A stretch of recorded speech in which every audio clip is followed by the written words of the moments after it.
दोस्तों, पता नहीं आज लोगों को क्या हो गया है। लोग किसी भी हद तक जाने को तैयार हैं, चाहे किसी की जान ही क्यों न लेनी हो।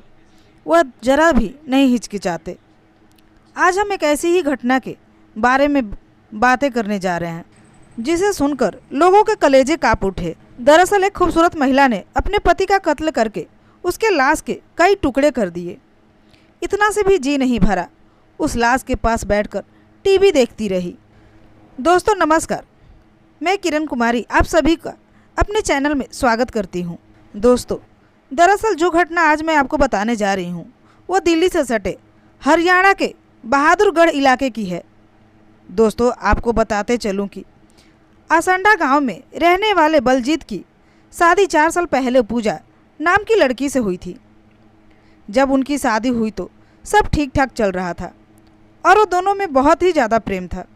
उस वक्त बलजीत दिल्ली में ही जल बोर्ड में ठेकेदारी का काम करता था।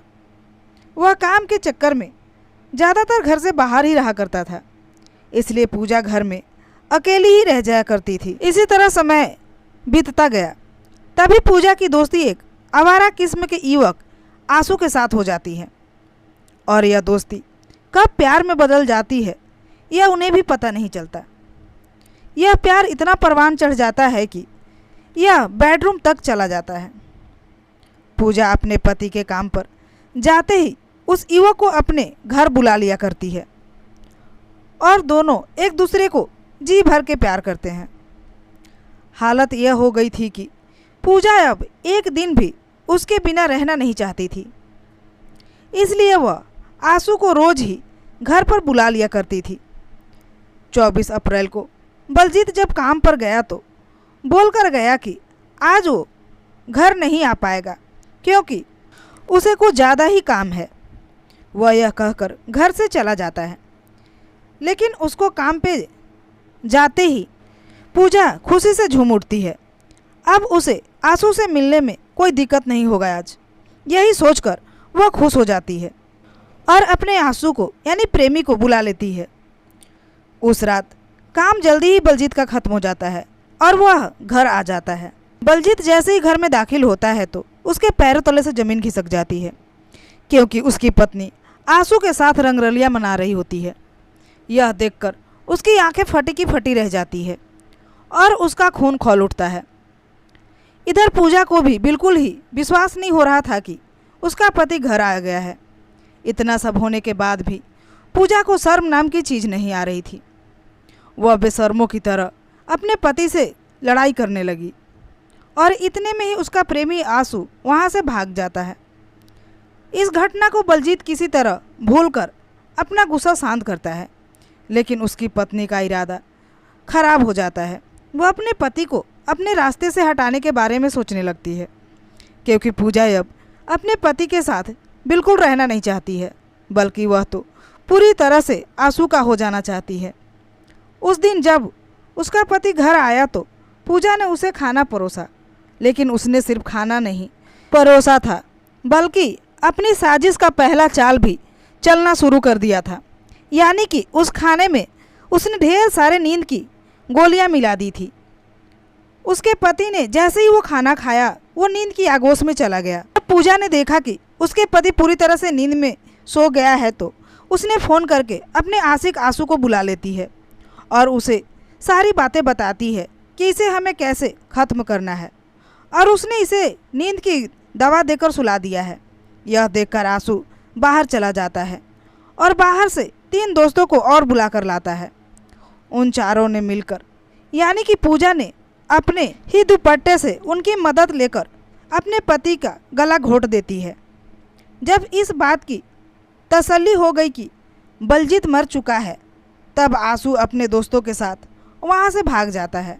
इसके बाद घर में सिर्फ पूजा ही थी और उसके पति का लाश था। वह इतनी प्रेम में अंधी हो गई थी कि उसे अपने पति पर जरा सा भी दया नहीं आया। इतना सब कुछ होने के बाद भी पूजा आराम से अपने पति के लाश के पास बैठकर टीवी देखने लगती है और कुछ समय के बाद वह अपने बेड पर जाकर सो जाती है। अगले दिन वह घर से बाहर नहीं निकलती, ना ही अपना दरवाज़ा खोलती है।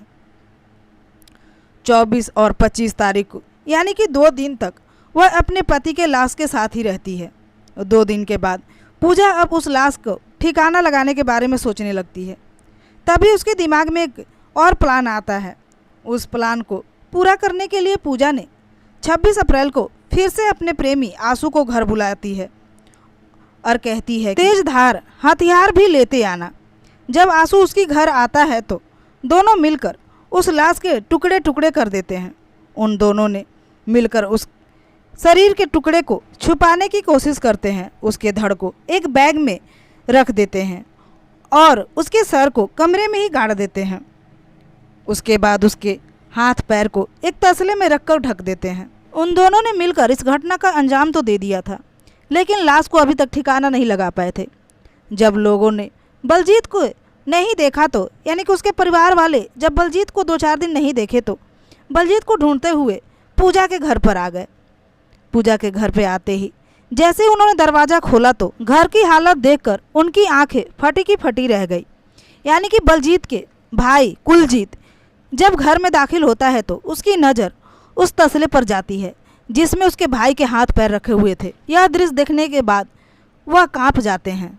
यह सब देखने के बाद उन्हें समझने में देर नहीं लगती कि आखिर उनके भाई के साथ पूजा ने क्या किया है। इसके बाद कुलजीत ने इस घटना के बारे में पुलिस को बता देता है।